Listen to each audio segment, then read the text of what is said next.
Assalamualaikum warahmatullahi wabarakatuh. Ya, kita bertemu di pertemuan keempat ya. Hari ini saya akan mendiskusikan berkaitan dengan komponen komunikasi dakwah. Kita tahu bahwa dalam melakukan kegiatan dakwah, karena dakwah adalah sebuah kegiatan yang relate dengan komunikasi, maka kita akan melihat bahwa dalam dakwah juga ada komponen-komponen gitu ya. Seperti juga dalam komunikasi juga memiliki unsur-unsur.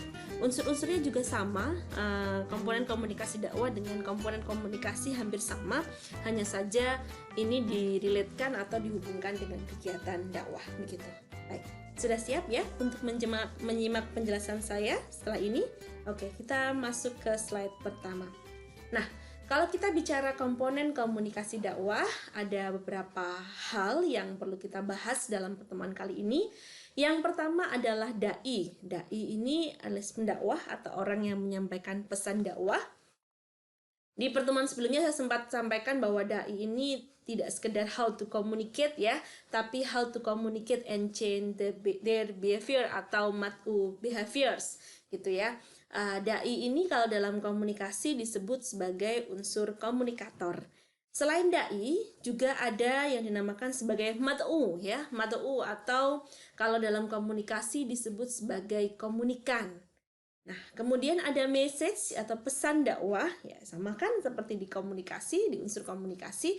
Kemudian ada media atau channel atau disebut media dakwah. Kemudian ada efek dakwah dan juga ada lingkungan atau kondisi di sekitar dakwah, di sekitar kondisi di sekitar kegiatan dakwah yang akan bisa menjadi pendukung atau penghambat kegiatan-kegiatan dakwah. Nanti kita akan bahas juga berkaitan dengan lingkungan. Nah, ini kita akan bahas yang pertama yaitu komunikator dulu. Siapa yang bisa menjadi dai? Nah, ini mungkin banyak yang bertanya-tanya, siapa sih yang bisa menjadi dai begitu ya? Yang jelas yang sudah pernah saya sampaikan, yang pertama adalah dia adalah muslim atau muslimah yang mukallaf gitu ya. Kalau dalam konteks Islam, dai maka muslim atau muslimah. Kalau dalam konteks umum, maka adalah orang yang dewasa gitu ya. Mukallaf artinya dewasa. Dewasa ini artinya bisa membedakan mana yang baik dan mana yang buruk. Kemudian unsur berikutnya yaitu mutakhasis. Mutakhasis ini artinya apa ya? Masih ingat apa itu mutakhasis ya? Mutakhasis artinya dia mendalami keilmuan agama Islam atau mendalami keilmuan agama. Dia mempelajari secara khusus begitu ya. Keilmuan yang akan dia sampaikan gitu ya. Secara khusus adalah mereka yang mengambil keahlian khusus atau mutakhasis gitu ya dalam bidang agama Islam yang dikenal dengan sebutan ulama gitu kalau dalam konteks dai dan Islam. Nah, efektivitas komunikasi dakwah tidak saja tergantung pada kemampuan komunikasi. Nah, ini ternyata tidak hanya dipengaruhi oleh kemampuan komunikasi, tapi juga dipengaruhi oleh komunikator atau dalam hal ini adalah dai.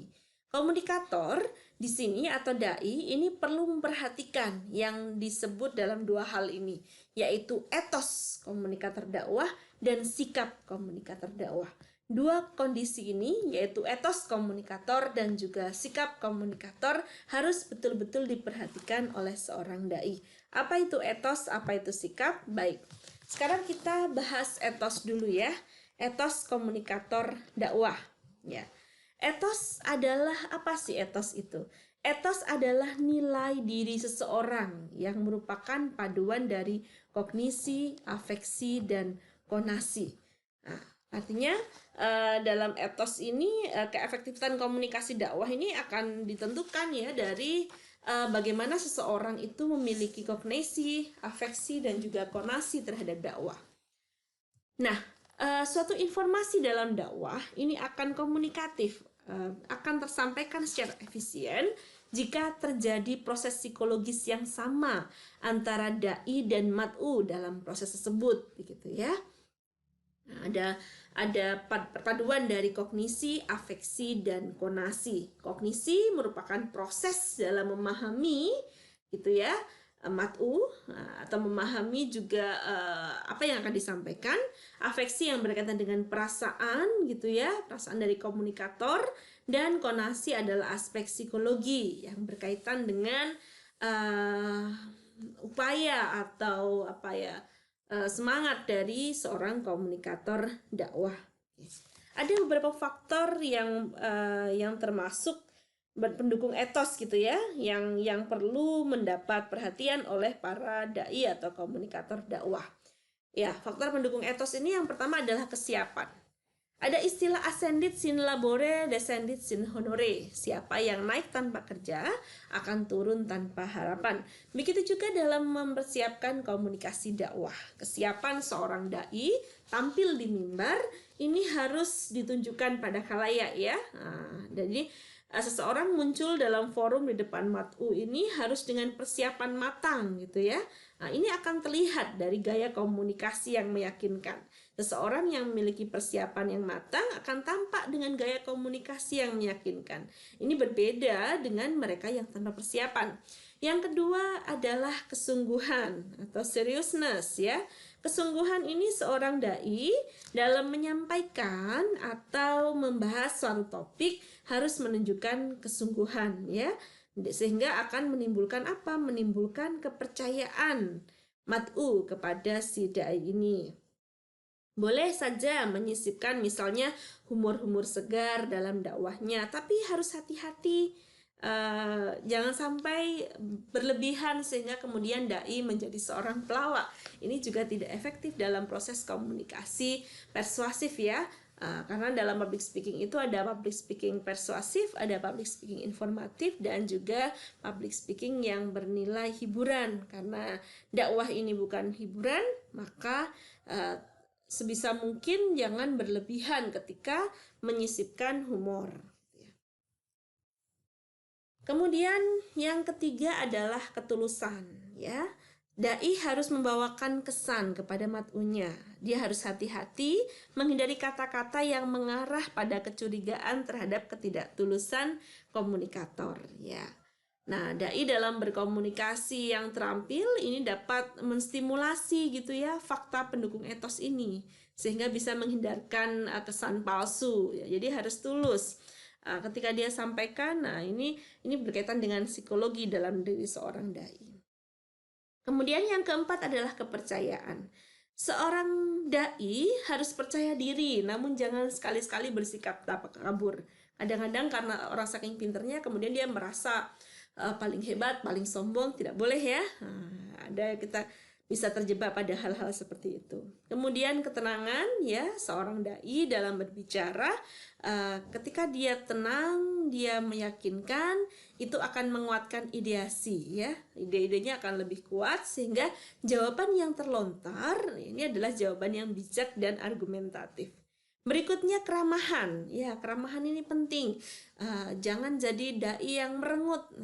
Ketika Anda menyampaikan sesuatu harus ramah, ekspresinya smiling voice begitu ya. Kalau dalam public speaking, smiling voice itu akan meningkatkan kecantikan kegantengan Anda beberapa derajat ya. Suara yang tersenyum itu akan meningkatkan pesona gitu ya, akan meningkatkan kualitas diri Anda. Nah, keramahan. Kemudian kesederhanaan ya. Kesederhanaan ini akan menunjukkan keaslian sebuah sikap. Nah, seorang dai harus menampilkan kesederhanaan, jangan kemudian berlebihan ya. Dia dalam berkomunikasi ini tidak hanya menyangkut hal-hal yang bersifat fisik ya kesederhanaannya, tapi dalam penggunaan bahasa kita harus menyesuaikan juga dengan siapa mat'u kita atau di mana lingkungan dari mat'u kita begitu. Nah, selain etos juga ada sikap ya. Kalau kita bicara sikap komunikator dakwah, maka kita akan berbicara berkaitan dengan attitude gitu ya. Sikap atau attitude ini merupakan sebuah kecenderungan diri untuk melakukan suatu kegiatan untuk menuju nilai-nilai sosial begitu ya. Dalam hal ini hubungannya dengan kegiatan komunikasi yang melibatkan manusia. Pada diri komunikator sebaiknya ada sikap-sikap yang harus dikuasai begitu ya. Sikap-sikap itu diantaranya ada sikap reseptif, selektif, digestif, asimilatif, dan transmitif. Nah, ini nggak saya sampaikan di slide, Anda bisa tulis ya. Reseptif misalnya seorang dai ini harus punya kesediaan untuk menerima gagasan dari orang lain gitu ya. Jadi harus bisa terbuka. Seorang dai itu juga reseptif ya, bisa terbuka terhadap pemikiran orang lain. Kemudian selektif ya. Dia menjadi komunikator yang baik ya. Dia harus bisa memilah-milih gitu ya, kata-kata mana yang perlu disampaikan dan kata-kata mana yang tidak perlu disampaikan. Sedangkan sikap ketiga yaitu digestif, kemampuan komunikator dalam mencernakan gagasannya gitu ya, atau informasi sebagai bahan bagi pesan yang akan dikomunikasikan. Jadi dia bisa mencerna gagasan atau pesan dengan baik, itu digestif. Kemudian asimilatif, dia memiliki kemampuan dalam mengeneralisasi gagasan atau informasi secara sistematis gitu ya. Dia bisa mengeneralisasi dengan apa yang ia miliki dalam pikirannya yang merupakan hasil pendidikan dan pengalamannya. Jadi dia bisa mengkaitkan pengetahuannya dia dengan apa yang dia dapatkan atau diterima dari orang lain secara sistematis. Dia bisa mengkait-kaitkan, mengasosiasikan seperti itu. Itu adalah asimilatif. Kemudian berikutnya adalah transmitif. Transmisif ini mengandung makna bahwa komunikator mampu dalam mentransmisikan ya konsep-konsep yang ya sudah formalkan secara kognitif gitu ya, afektif dan konatif pada orang lain. Dia bisa menyampaikan, bisa menyusun kalimat secara logis gitu ya, memilih waktu yang tepat ya, sehingga komunikasi yang ia sampaikan bisa menimbulkan dampak yang ia harapkan. Itu tadi ya etos dan sikap yang harus dimiliki oleh komunikator dakwah. Nah, 3 kemampuan komunikator dakwah ini pada umumnya harus memiliki 3 kemampuan ini yang ada di slide ini. Yang pertama adalah kemampuan analitis, mampu menilai tingkat pengalaman dan motivasi mat'u dalam melaksanakan dakwah. Penting karena ketika kita bisa menilai bagaimana motivasi mat'u atau menilai tingkat pengalaman mat'u dalam melaksanakan dalam konteks dakwah, kita jadi tahu bagaimana pesan yang kita gunakan untuk level mat'u yang sedang kita ajak bicara. Kemudian dia juga fleksibel ya, mampu menerapkan metode dakwah yang paling tepat terhadap berdasarkan analisis terhadap situasi. Kalau misalnya dia dakwah di golongan masyarakat yang masih awam, tentu ada metodenya ya, tidak langsung ngomongin surga neraka, tapi ngomongin sesuatu yang berkaitan dengan keesaan Tuhan gitu ya, berkaitan dengan kebaikan Tuhan, hal-hal yang general seperti itu. Jangan langsung ke sesuatu yang berkaitan dengan nahi mungkar begitu. Itu fleksibel. Kemudian dia juga memiliki kemampuan berkomunikasi, mampu menjelaskan kepada mat'u dengan baik. Menyampaikan pesan, ini 3 kemampuan komunikator dakwah yang harus dikuasai oleh seorang dai. Nah, selain dai juga ada yang disebut sebagai mat'u ya. Ada beberapa tipe mat'u. Ada tipe inovator, ada tipe follower gitu ya, tipe pengikut, ada tipe early adopter atau late adopter, dan juga ada tipe kolot gitu ya. Kenapa kita harus memahami tipe-tipe mat'u ini gitu ya? Ya, sebab ini klasifikasi dari Bahri Ghazali ya, dia mengelompokkan mat'u berdasarkan tipologi-tipologi ini. Apa sih ciri khasnya gitu ya? Tipe inovator ini ciri khasnya adalah masyarakat ini yang punya keinginan keras pada setiap fenomena sosial yang sifatnya membangun gitu. Dan biasanya bersifat agresif ya, dan tergolong antisipatif dalam setiap langkah. Ini inovator. Jadi kita harus tahu kalau misalnya memiliki mat'u seperti langkah inovator ini, maka apa yang kita lakukan. Kemudian tipe pengikut. Nah, ini masyarakat yang selektif dalam menerima pembaruan dengan pertimbangan tidak semua pembaruan dapat membawa perubahan yang positif gitu ya. Nah, untuk menerima atau menolak ide pembaruan, mereka mencari pelopor yang mewakili. Jadi kita agar dakwah efektif untuk tipe pengikut ini, kita perlu mencari siapa opinion leadernya. Kemudian pengikut dini. Tipe pengikut dini ini masyarakat yang biasanya karakternya sederhana, kadang-kadang kurang siap dalam mengambil resiko, dan umumnya mentalnya lemah. Masyarakat ini adalah kelompok kelas kedua di masyarakatnya, dan mereka perlu pelopor juga dalam mengambil tugasnya dalam masyarakat. Nah, ini tidak seperti tipe pengikut gitu ya, yang langsung adaptif, cepat.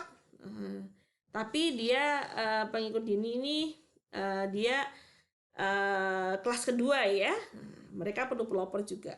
Kemudian tipe pengikut akhir yaitu masyarakat yang ekstra hati-hati ya, sehingga berdampak pada sebuah kondisi yang sangat skeptis gitu ya terhadap sikap-sikap pembaruan, atau mereka skeptis sekali terhadap dakwah karena faktor kehati-hatian yang berlebih tadi gitu ya. Sehingga ketika ada dakwah atau gerakan pembaruan memerlukan waktu dan pendekatan yang sesuai untuk bisa masuk. Bagaimana kita bisa menyesuaikan diri dengan tipe pengikut akhir ini? Maka kita harus betul-betul menguasai hambatan sosiologis, antropologis, dan hambatan budaya mungkin yang terjadi. Kita harus mengenal masyarakat setempat dengan sangat baik begitu. Ini untuk tipe-tipe pengikut akhir. Kemudian tipe kolot ya, masyarakat yang punya ciri-ciri nggak mau menerima dakwah sebelum mereka terdesak oleh lingkungannya. Ini tantangannya semakin berat ya kalau untuk tipe kolot ini. Nah, ini tidak hanya sekedar kita perlu untuk menyesuaikan dengan kebutuhan masyarakat sekitar, kebutuhan dakwahnya, tapi kita juga perlu melibatkan banyak pihak sehingga bisa mendobrak kekolotan yang dimiliki oleh mat'u tipe kolot ini.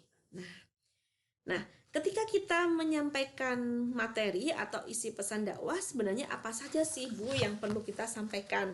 Ada banyak pilihan ya yang bisa kita lakukan ketika kita menyampaikan pesan dakwah. Yang pertama, Anda bisa menyampaikan berkaitan dengan pesan akidah. Nah, iman kepada Allah, malaikat, kitab, rasul, hari akhir, qadar, itu bisa digunakan. Itu pesan akidah. Atau bisa pesan syariah ya, berkaitan dengan ibadah gitu ya. Ini berkaitan dengan pesan-pesan yang berkaitan dengan ibadah gitu ya. Ada juga berkaitan dengan muamalah gitu ya. Nah, kalau ibadah ini misalnya apa Bu? Toharoh, sholat, zakat, puasa, haji, aturan-aturan agama, itu adalah syariah. Kemudian kalau muamalah ini apa? Misalnya hukum perdata, hukum niaga, hukum publik, hukum pidana, hukum perang, dan sebagainya. Ini adalah pesan-pesan muamalah. Kemudian yang ketiga, misalnya Anda bisa menyampaikan tentang pesan akhlak. Bagaimana akhlak kepada Allah gitu. Hubungan dengan Allah seperti apa? Hablum minallah dan hablum minannas, hubungan dengan makhluk ya.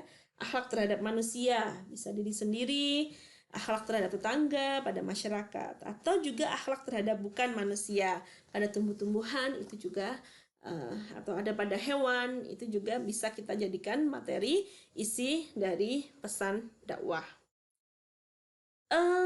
Ada banyak klasifikasi sebenarnya terkait dengan materi atau isi pesan dakwah ini. Misalnya bisa juga tentang masalah-masalah kehidupan gitu ya, atau masalah-masalah manusia gitu, atau masalah-masalah harta benda, masalah pengetahuan.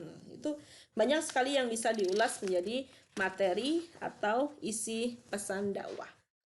Dalam menyampaikan dakwah ini ada media yang bisa gunakan. Yang umum yang sering kita jumpai adalah media lisan gitu ya, langsung gitu. Nggak bisa lisan, bisa juga melalui media tulisan ya. Ini untuk komunikasi yang termediasi ya, bisa dengan tulisan. Atau bisa melalui gambar atau karikatur, atau bisa juga melalui audiovisual, atau bisa melalui akhlak. Akhlak ini adalah contoh berupa perbuatan atau tingkah laku, perbuatan-perbuatan yang nyata yang mencerminkan ajaran Islam yang dapat dinikmati dan didengarkan oleh mat'u. Ini adalah bentuk media dakwah juga. Jadi nggak harus dakwah bil lisan, tapi bisa bil hal, bisa juga bil akhlak, bil hikmah juga sangat bisa. Nah, dari penyampaian pesan dakwah ini bisa dari intinya ada bisa the spoken words gitu ya, berbentuk ucapan bisa gitu ya, bisa dengan audio media begitu, bisa juga melalui tulisan atau the printed writing, atau di audio visual berbentuk gambar hidup. Nah, bisa banyak media ya dalam dakwah ini. dalam proses komunikasi dakwah ini bisa berjalan dengan agar bisa sesuai dengan harapan, maka harus dipertimbangkan nih aspek-aspek efektivitas komunikasinya, aspek kesesuaian dengan masyarakat setempat, aspek legalitas dari sudut ajaran Islam juga perlu kita pahami. Misalnya untuk masyarakat yang tipe-tipe kolot, mana media dakwah yang cocok untuk mereka. Masyarakat yang tipe-tipe inovator, cocok nggak pakai audiovisual? Ya, mereka suka suatu hal yang baru, cocok untuk audiovisual. Dan ini kita harus tahu bagaimana peruntukan media dakwah ini pada jenis-jenis atau tipologi mat'u kita, gitu ya. Nah, media dakwah juga bisa melalui internet ya. Banyak cara yang bisa dilakukan. Sekarang banyak bentuk model-model dakwah yang melalui internet sangat banyak sekali. Kalau dulu masih ada milis gitu ya, email. Sekarang orang sudah melalui media-media yang lebih canggih gitu. Nah, dalam melakukan komunikasi dakwah, kita tentu juga dipengaruhi oleh yang disebut lingkungan. Dalam lingkungan itu kadang-kadang kita juga menemui hambatan. Nah, komunikasi dakwah, kita juga mengenal istilah lingkungan ya, atau faktor-faktor yang dapat mempengaruhi komunikasi dakwah ya, lingkungan ini. Bisa lingkungan fisik gitu ya, bisa lingkungan sosial berkaitan dengan faktor sosial, budaya, ekonomi yang bisa menjadi kendala, atau lingkungan psikologis gitu ya, lingkungan yang menunjukkan kondisi kejiwaan manusia terkait dengan mat'u kita, bagaimana kondisi psikologis dari mat'u kita. Nah, dalam lingkungan itu kadang-kadang kita menemui hambatan-hambatan komunikasi dakwah.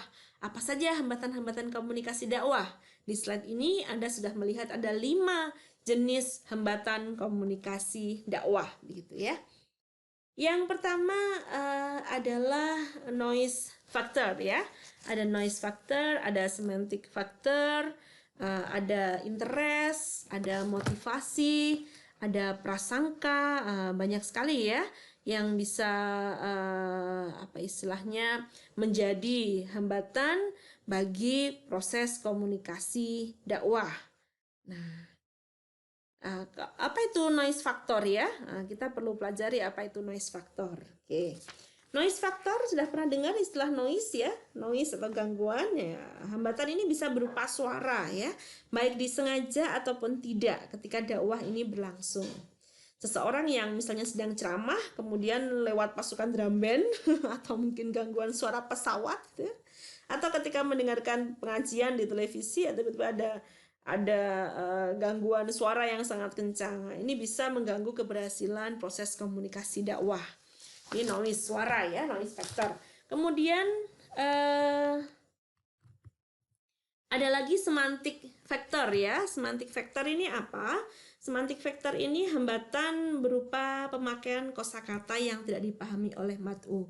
Biasanya ini bahasa daerah ya yang bisa menjadi gangguan pada komunikasi dakwah.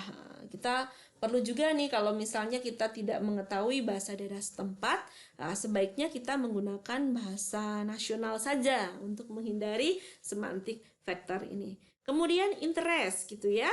Dakwah juga harus mampu menyodorkan pesan yang mampu membangkitkan ketertarikan mat'u ya, yang berbeda-beda. Sebab pada dasarnya setiap manusia ini memiliki interest yang berbeda-beda. Misalnya nih ketika kita berdakwah di golongan anak muda.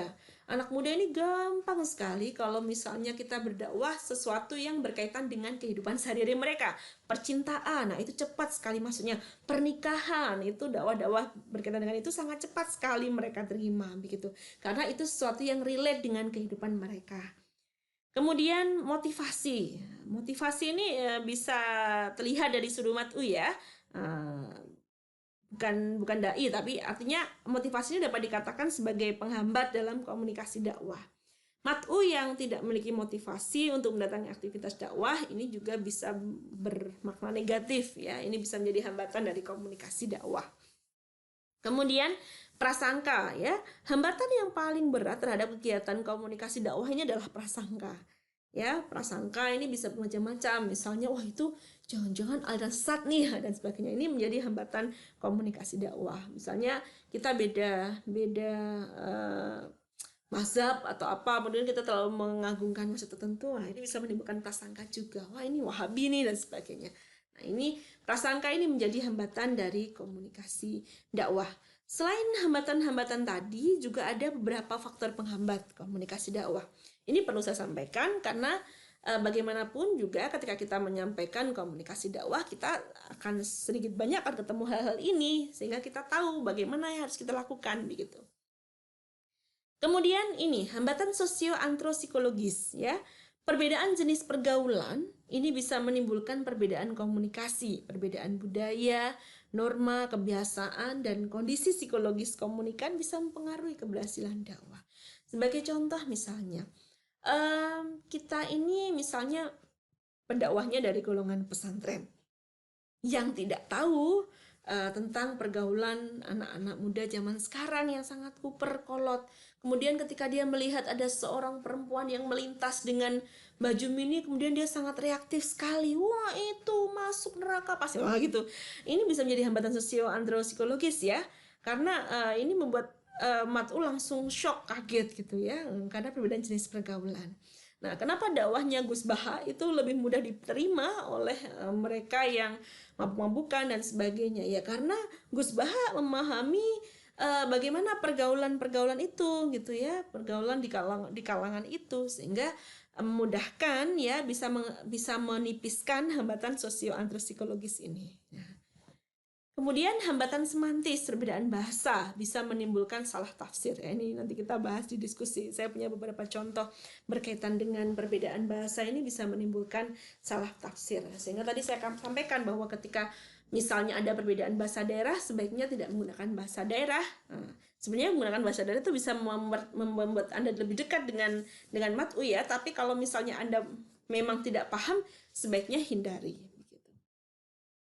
Kemudian hambatan mekanis ya, ini teknis ya, dijumpai pada media yang digunakan dalam melancarkan komunikasi. Nah, seorang dai juga harus tahu nih, kalau misalnya dia pakai mic, kemudian mic-nya jadi nggak dengar, jadi nggak enak nih, mending disiasati bagaimana caranya. Bisa dia bawa mic sendiri gitu ya, atau dia bawa sound sendiri, ada yang sampai seperti itu ya, untuk mencegah hambatan-hambatan mekanis seperti ini. Kemudian hambatan ekologis ya, karena proses alam gitu ya. Misalnya ada dakwah di daerah yang rawan longsor, ini kan juga bisa menjadi penghambat komunikasi dakwah. Nah, dalam melakukan komunikasi dakwah, harapannya memang kita bisa menimbulkan dampak ya. Dalam komunikasi dakwah itu not only how to communicate, but also how to communicate and change mat'u's behavior. Jadi bisa mengubah perilaku dari mat'u, begitu ya. Ada berbagai macam efek komunikasi dakwah. Ada immediate effect atau immediate feedback, ada juga delayed feedback. Kalau immediate feedback, efeknya langsung dan seketika. Orang langsung kemudian menangis, kemudian dia terharu, kemudian dia merasa langsung bertambah keimanannya, itu adalah immediate feedback ya. Atau delayed feedback, misalnya dia udah pulang ke rumah, kemudian dia mau tidur, dia masih pikirkan apa yang disampaikan oleh si dai tadi, ini bisa menjadi efek tertunda. Ini yang kita harapkan seperti itu. Selain itu juga kita ada efek kognitif, afektif, dan behavioral. Harapannya sih sampai di tahapan efek behavioral atau mengubah perilaku atau terjadi perubahan perilaku begitu ya. Kalau efek behavioral. Nah, tapi dalam tataran efek kognitif juga itu sudah cukup bagus ya. Bisa minimal ketika nyampe efek kognitifnya itu orang jadi paham, tidak lagi ada ambiguitas terhadap sebuah konsep. Kemudian dia juga tahu bisa membentuk sikap terhadap sebuah konsep gitu ya. Dia bisa menegaskan atau kita bisa memberikan penegasan nilai-nilai pada sebuah konsep gitu ya, dan kita bisa memperluas juga keyakinan masyarakat akan sebuah konsep. Itu efek-efek kognitif begitu. Ini kalau kita bicara dalam teori komunikasi efek kognitif begitu. Kalau efek efektif ini bisa timbul nih jika ada perubahan ya terhadap apa yang dirasakan. Bisa efeknya senang atau bisa tidak suka pada sebuah konsep gitu ya, berkaitan dengan sikap, emosi, nilai begitu ya.